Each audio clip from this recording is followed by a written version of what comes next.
go into the doctor's office to get the final results, he explained to us, he said, "It's not good news. Your child has a 99.9% chance of having Down syndrome, and it's normally at times like these people want to talk about their options."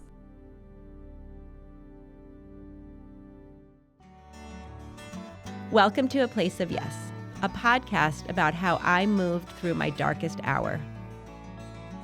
For me, that was in channeling my grief into good. Welcome to the show. But first, it's time for our review of the week. This review came in from Apple Podcast. I lost my youngest brother, who was like my baby growing up, and he was killed by a drunk driver 2 years ago. I am looking for a way to make it through my grief, and your podcast spoke to me to listen, so thank you so much. Now, I like that one because what I want to make sure is that this podcast is not just for the loss of a child. It is for grief in general. And it's not even just grief in terms of when someone passes away. It's the grief that we live in so many different ways. This person understood that, and I'm grateful for them. Welcome to A Place of Yes. I'm your host, Heather Straughter. Welcome to the show. Today, we are really thrilled to have Jillian Benfield with us. Jillian is the author of The Gift of the Unexpected. A former journalist, Jillian is now a writer and fierce advocate for the full inclusion of people with disabilities. Jillian writes extensively about what happens when the unexpected moments change the course of our lives. Right on the cover of the book, it says, "Discovering who you are meant to be when life goes off plan." That moment is huge. It's huge for me. It's a huge theme of the show. I just think those before and after moments are pivotal. And I didn't. It took me many years to sort of lean into that and realize it. But one of the questions you ask in the book that resonates for me was my life always supposed to be this way? And that struggle and trying to come to terms with that. So can you share a little bit about your unexpected moment and kind of the answer to that question? My unexpected story, I'll take you back to 2013. And I was wrapping up a news anchor and reporter job in Augusta, Georgia. And my husband graduated dental school, and he took an Air Force scholarship. And so the Air Force shipped us to Las Vegas, Nevada for a 1-year residency. And we thought that I had just had my first child, and I thought I would take a year off of news. And when the year was up, I would go right back into news. Well, then May of 2014 rolled around, and I got a phone call from my husband. And he told me that we were moving to Alamogordo, New Mexico. And I said, "Andy, where is that?" Why? And after a long day of filled with a lot of tears, I had this little whisper. And this whisper was telling me to take a pregnancy test. And we were not in the business of trying, but this whisper wouldn't go away. And an old pregnancy test had made the cross-country trip with us somehow from our Augusta home, and I took it, and it was positive. And I slapped my forehead in shock and just did that scary laugh cry thing that you do when like nothing makes sense. Snorty, the whole ridiculous. Thing, yeah. And I thought, okay, God, like this you must want me to be a stay-at-home mom. I get it. I thought I had it all figured out. 3-4 months later, we moved to Alamogordo. And 8 days after we arrived, it was time for my 20-week ultrasound. And I noticed that the tech was taking a really long time. And finally, she got her measurements, flipped on the lights, walked out, and a nurse walked in, and she said, "Well, everything must look great because the doctor's not here." And as soon as she said those words, he walked in, and he explained to us that there were several markers on the ultrasound that indicated that our unborn child had a higher chance of having a trisomy. And I said, "Well, what does that mean?" And it means that your child has a higher chance of having a condition like Down syndrome. And I just remember my back breaking out in fire and the words, "Oh no, oh no, oh no, this doesn't feel real, this doesn't feel real." We're just kind of going through my head. I went home and kind of lived in a fog for 8 days. I was going to say, it's not real when sometimes you hear these things, yeah. right? Yeah. Yeah, we got some blood work done, and we lived in a fog for 8 days. And then I got another phone call, this time from my husband, and he said the doctor called. It's not good news, and I'm coming home. And I just remember my 21-week pregnant body just falling to the kitchen floor. And my mom came and sat beside me. She was staying with us at the time, and I just said, "This doesn't feel real. This doesn't feel real." And finally, Andy walked into the door, and I felt like he was going to get sick. And so I followed him into the bathroom. And after he did get sick, he just laid his head on my chest. And I just remember his hot tears rolling down my shirt. We had just turned 27 years old, and we couldn't believe something like this was happening to us. We knew that the test result was positive for something that was permanent, possibly deadly, but we didn't know what. And we had to go into the doctor's office to get the final results. He explained to us, he said, "It's not good news. Your child has a 99.9% chance of having Down syndrome, and it's normally at times like these people want to talk about their options." I said, "What options?" And he said, "Option 1 is you terminate the pregnancy. Option 2 is you continue your pregnancy at the high-risk doctor."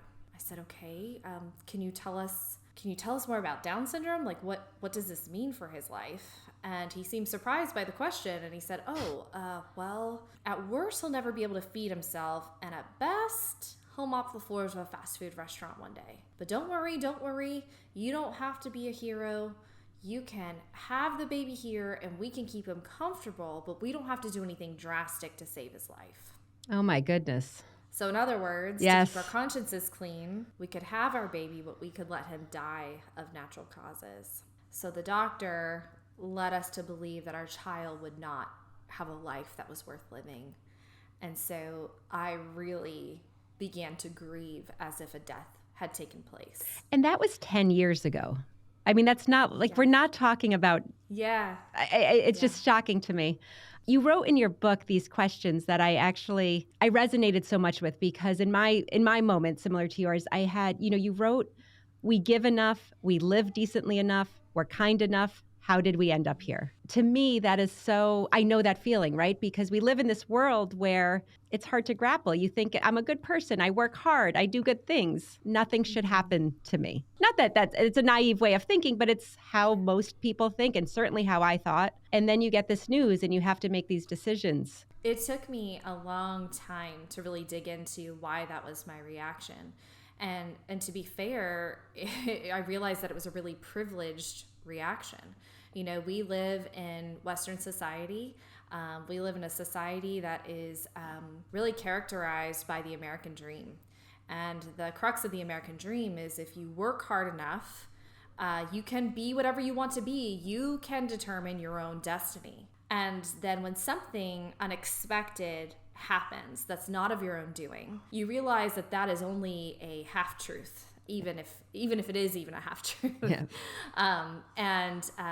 Slowly but surely, I was able to pull the threads apart on my attitude. And I realized that I had more in common with the doctor than I wanted to admit. That the reason that my grief was so deep was, yes, because it was in part because of what he said, but it was also because my beliefs reflected his beliefs in many ways.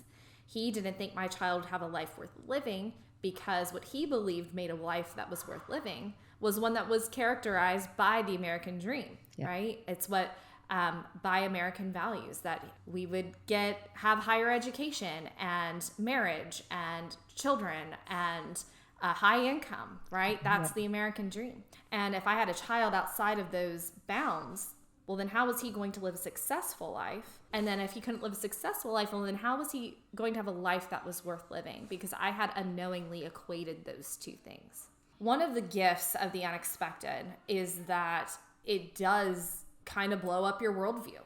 And it allows you to really examine what has shaped you. And then to take that part apart piece by piece and put it back together again. And hopefully you come back with a better picture than what you started with. I have 3 kids. My oldest is a girl, Violet, and then Anderson is in the middle. And then I have a youngest son, Preston.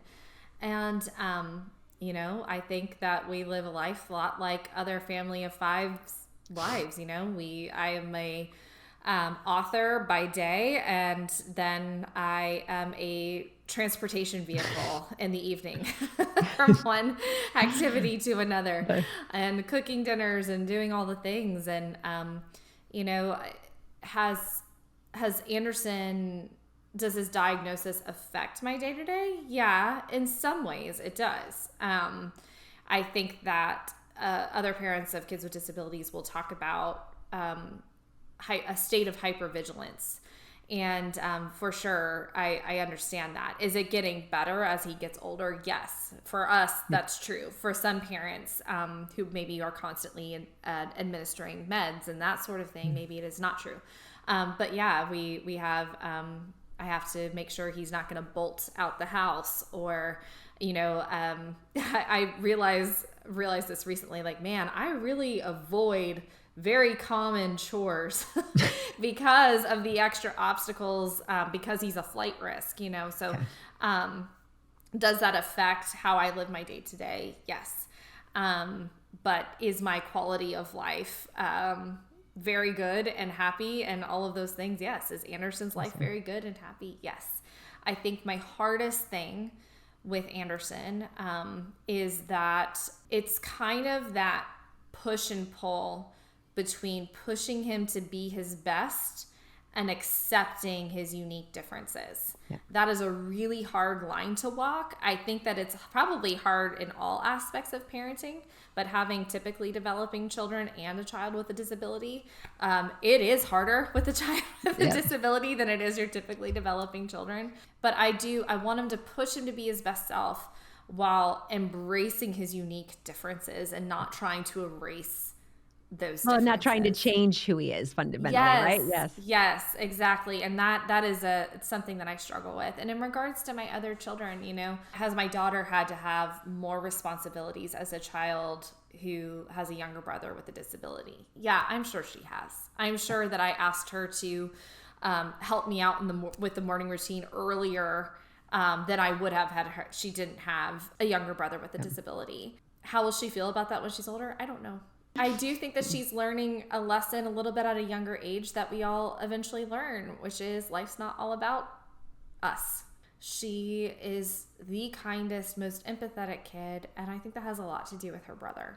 I think that's a huge theme. I have said it, and we've talked to other people on the show who have a child with a disability or with special needs, and we talk about the sibling, and it's very connected to me because I think of, my Ethan, and who knows what he would have been like if he was not Jake's big brother. It's hard to know that, but I do know, and I, like you just said, I think because of his little brother, he just has a compassionate and deep-rooted kindness that I think is connected. They have perspective that it takes some people a long time. It took me a much longer time to get. They got that perspective a little earlier. So my second son, Jake, when he was 8 months old, had a life-altering seizure. Came 100% out of nowhere. It was actually my older son's second birthday party. We had a great day of family and friends. That night, he went to sleep. He woke up at 4 a.m. and his hand was twitching. To be honest, my husband was like, "You're overreacting. He's got a muscle spasm or a twitch or something." But I had that mother's instinct, right? Like that thing where I was like, no, this is something. So we bundled up, went to the emergency room. Long story short, it was a seizure. They couldn't stop it. We ended up getting med flighted to Boston, which led to a 117-day hospital stay. Like I had mentioned, Ethan, my son, was 2 years old. We had to make all of these wild choices pretty early on of okay, we're going to be in Boston. My husband never left Jake's side. I brought Ethan. I had my parents bring Ethan to me, and we had a hotel room right next to the hospital. So my 2-year-old and I lived in a hotel room for those 117 days. It was just life altering for Jake because he lost his milestones. He was heavily medicated. There was an induced coma during the time. There's a lot of things of just trying to figure it out, but life-changing for us as a family also. It was just that moment where, there was a before, where I was a mom who had a great job at BU and had 2 healthy boys, and life was good. And then it was different. You talk about a little bit, in these unexpected moments, finding the real me. When you I think you wrote something to the effect of hiding behind the mask and living as your true self. I always found that that's my moment, right? That's when I started to figure out what was important and what was not important. Like the American dream, right? You think you want to grow up and you want all of these markers, and then the world changes. After those 117 days, I came home with a disabled child, a pretty severely disabled child, and a very medically complex child. He couldn't hold his head up. He required 24/7 care. The disabilities are different, but the story is similar, right? Like, how do we find out who we are alongside our disabled children? How do we take those lessons and help society? How do we move forward?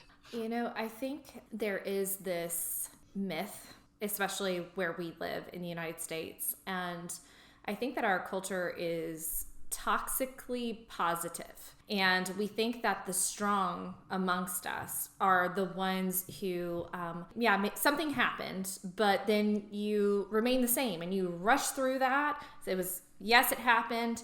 It was hard, and now I'm over it, and life is good again. And we're just supposed to have this positive attitude when really, I think the opposite is true. I think it's the strong among us are the ones who are willing to resist society's insistence that we overcome the unexpected and undergo it instead. And what I mean by that is, if you Google image the word overcome, you're going to see people standing atop mountains with their arms stretched in a victory stance.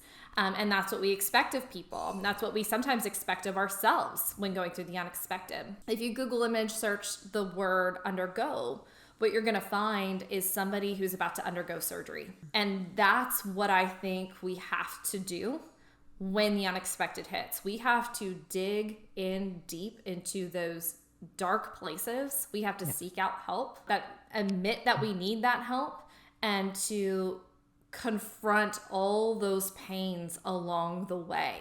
And then when we're sewed back up together, we have to live differently than before. We have to pursue healing.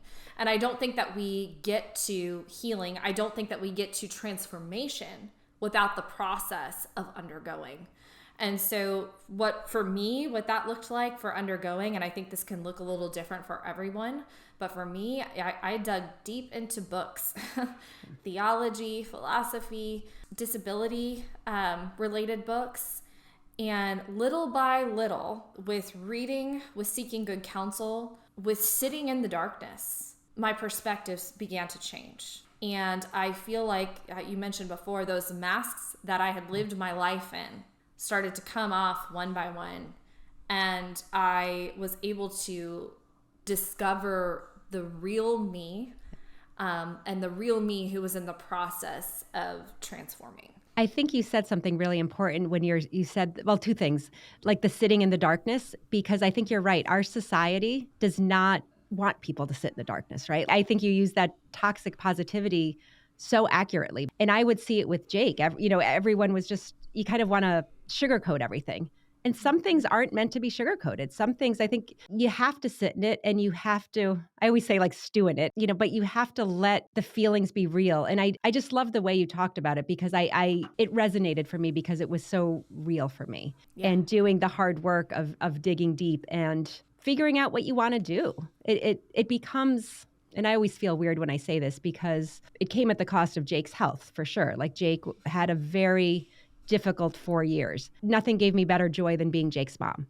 I was a fierce advocate for him. For me, sitting in that darkness helped me kind of come to this place where I really try to use the grief for good. And that has been a little bit of, I don't want to say a motto, but like, kind of words to live by. Like, how do I take the biggest part of my life, which is funded by this grief? It's the grief of Jake getting sick, and then the grief of Jake passing away. And what can I do with that? Yeah. And I think before we get there, you have to do that work of sitting in the darkness, though, right? Like, it's not like, and I think society would be like, okay, well, what are you going to do with this now? Wake up, right. And I'm better, but you're not. Right. You could have started a foundation as soon as he had the seizure, and maybe you did.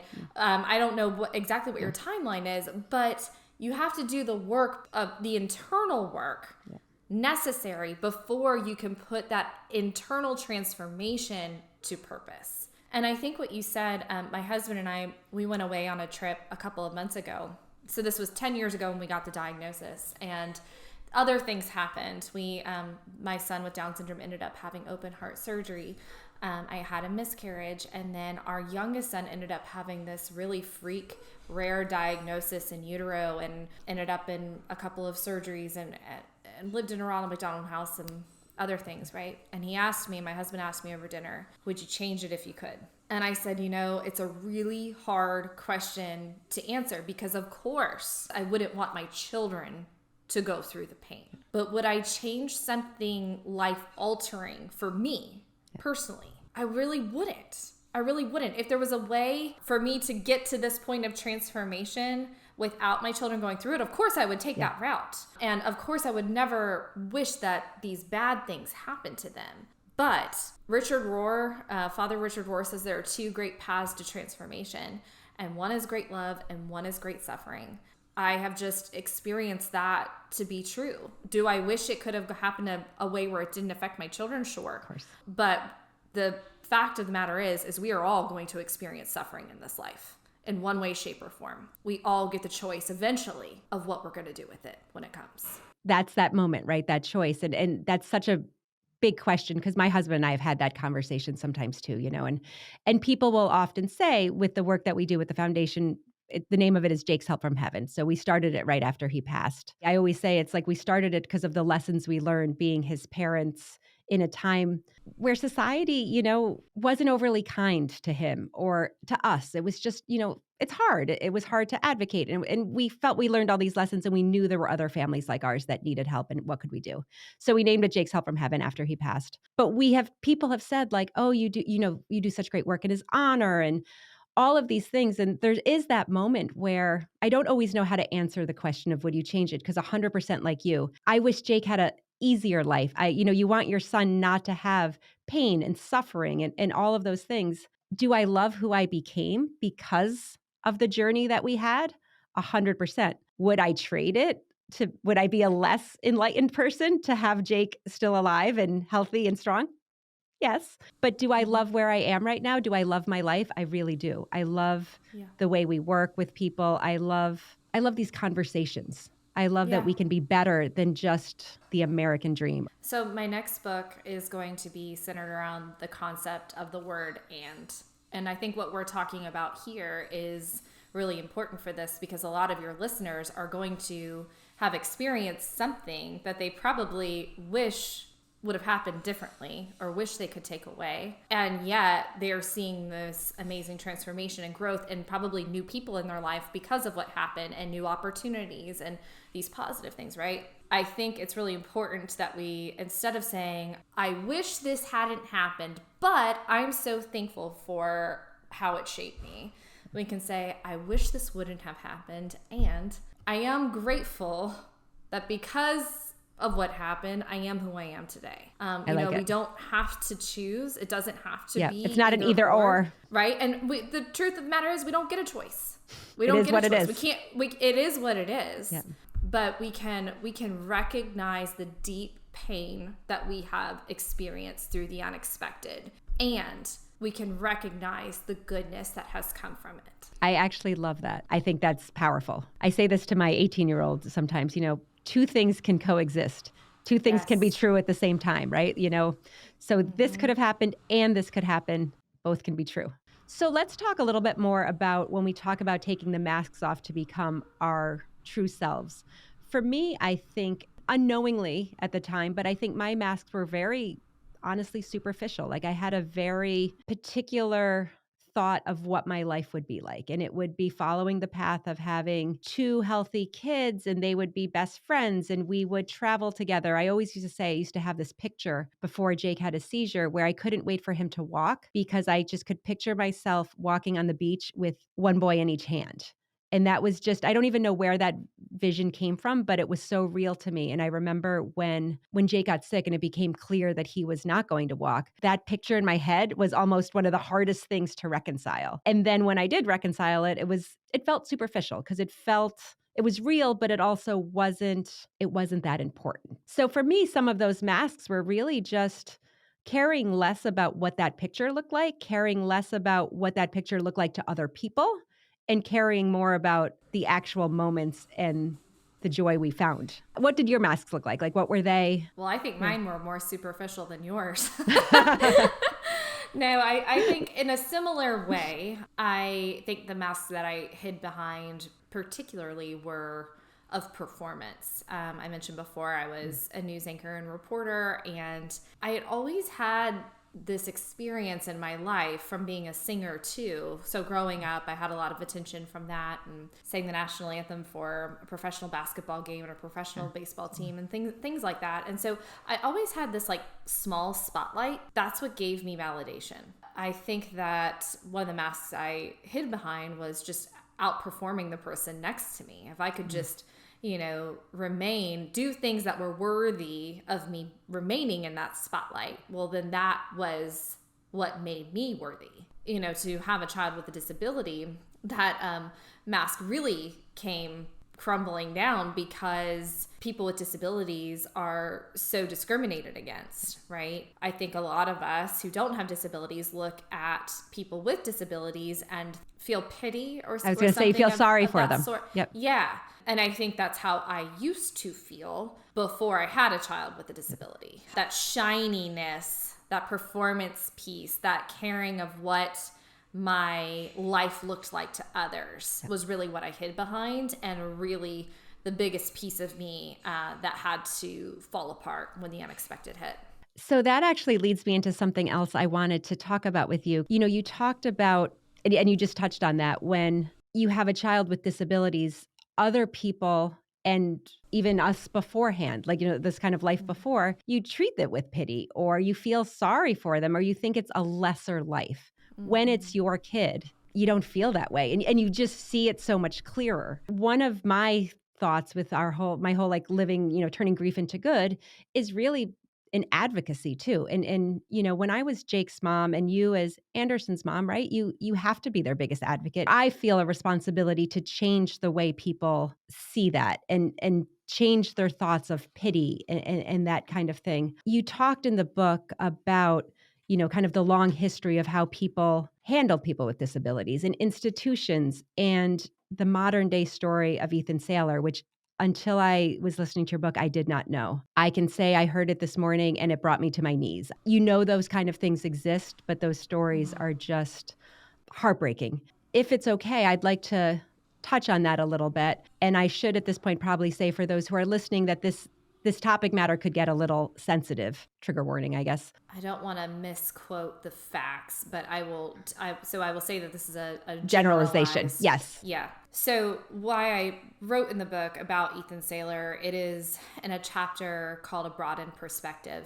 And I had avoided the Ethan Saylor story for years. I saw it come across my feed when my son Anderson was a baby, and I would see it every couple of years, and I would just push it to the side. Well, then 2020 happened, and for some reason I finally got the courage to read it. And essentially, Ethan went to a movie theater with his professional helper. He watched a movie, and then he wanted to stay for longer. He wanted to stay for another movie without paying. And so security was brought in, and I don't know the details of what exactly happened, but it got out of hand, clearly. And the officer ended up strangling Ethan to death. Ethan's last words were, "Mommy, it hurts." And at the time, the George Floyd story was in the news, and his last words of "Mama, I'm through."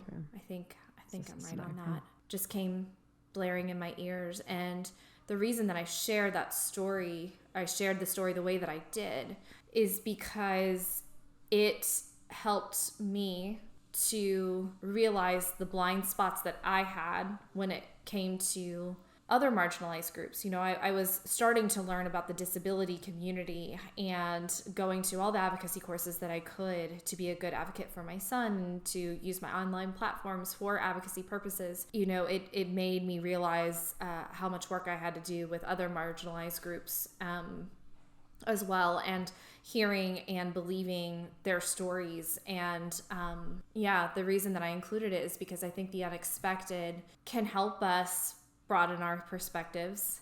It can help us to be more believing of other people's hardships. It can help us become more empathetic, and it can help us become better allies.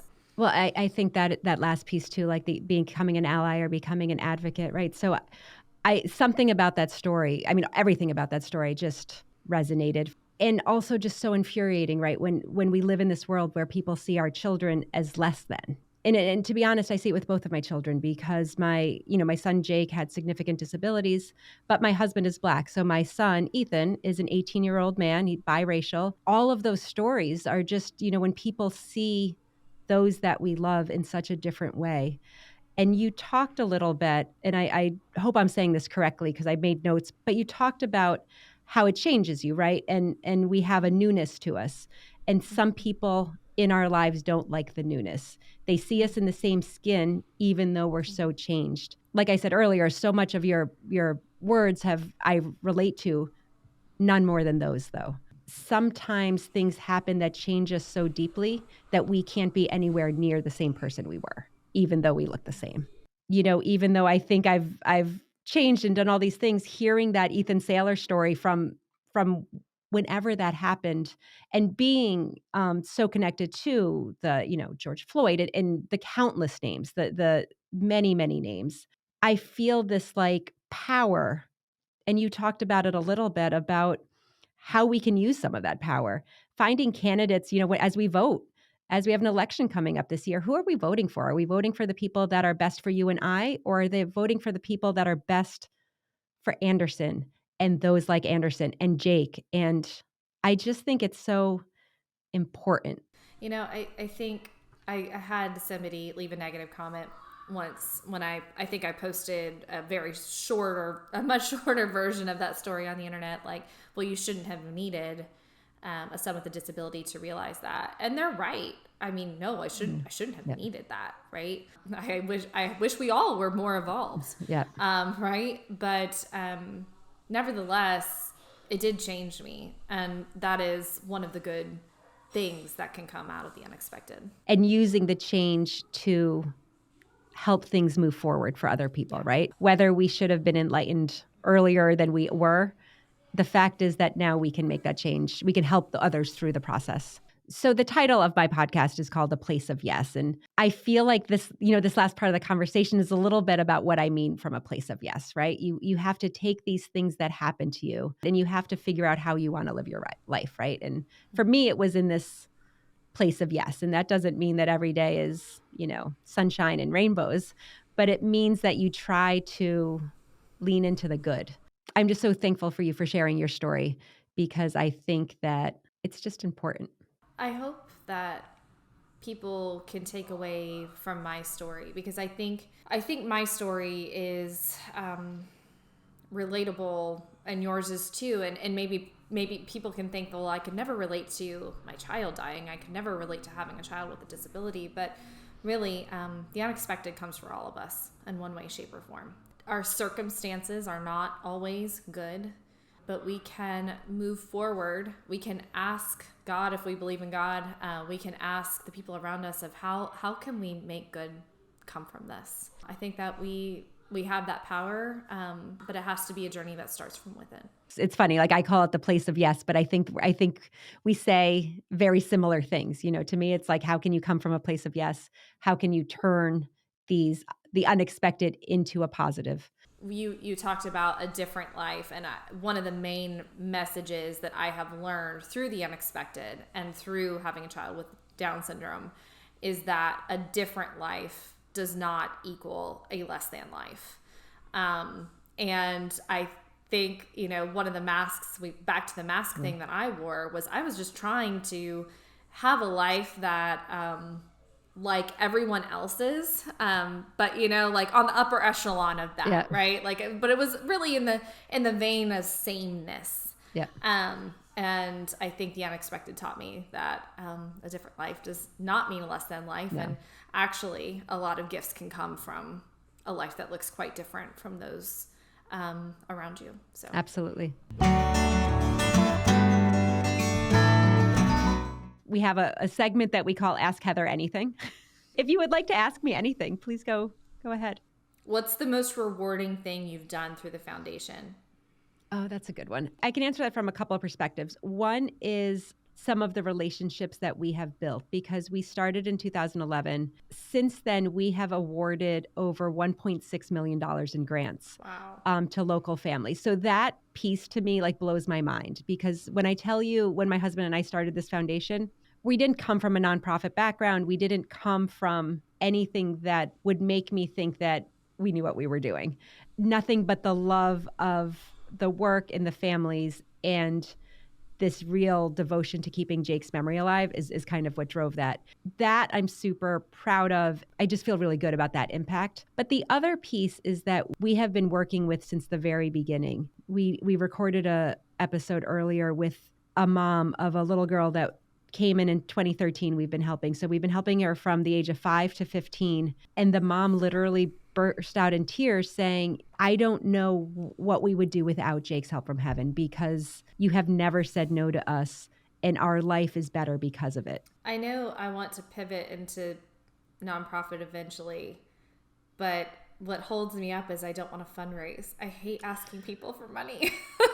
It is by far the hardest part. The one thing I say that worked for us, and it's very different than what people because I was like, I'm not doing like a road race. I'm not doing a golf event. I'm not having a black tie gala. Like, these are things I'm not interested in. When Jake was alive, we would go to the bowling alley and he would be in his chair, and he obviously did not bowl or whatever, but he liked the lights and the noise, and he would sit there and Ethan would bowl and we would bowl. And that, for the first 13 years, we had a family fun day, we called it. And we had one event, and we solicited only one time a year because I didn't want to be constantly asking for money. And that was our primary source. And people got to know that we were going to ask you once a year. You were going to sponsor our event. Our families would come together, our sponsors. And we just had this one Sunday, 11-1 event once a year. The last one we held, we raised $200,000. It's absurd. And kind of with everything else, what do? You dig deep, you work hard. You try to figure out how to do it. And I will say the authenticity of what we do helps local businesses and people we ask for to support us. Well, thank you guys for having me. Thank you so much. I really appreciate you taking the time to do this. Thank you for listening to A Place of Yes. Please follow us wherever you listen to your podcasts. Please subscribe to our YouTube channel, leave us a thumbs up, or leave us a comment. We would appreciate all that you can do. If you really like this episode, please share it with a friend or two. It will make such a difference in helping us spread the word. Thank you. For more information and to leave us any feedback, please reach out to us at jakeshelpfromheaven.org.